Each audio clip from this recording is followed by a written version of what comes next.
আমার খালা শখ করে আমাদের বছরের প্রথম কাঁঠাল দিয়েছে। এখন অবশ্য কাঁঠালের অনেক সিজন নাই বললেই চলে, নতুন নতুন কাঁঠাল। আর গরমে তো মানুষ কাঁঠাল খেতে চায় না, খালা দিয়েছে তাই শখ করে। ঠিক আছে, দেখি খেয়ে কেমন হয়। খালা বাড়ির কাঁঠাল, খালার বাড়ি গাজীপুর মাজুখানে, খালার নিজস্ব বাড়ি। খালার বাড়িতে অনেক ওয়াও তাই ফুড, দেখো কি সুন্দর কাঁঠাল।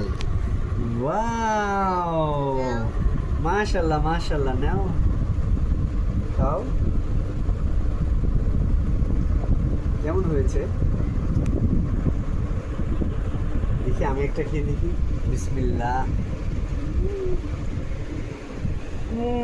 অসম্ভব মিষ্টি, ছোট কাঁঠাল হলেও অনেক মিষ্টি।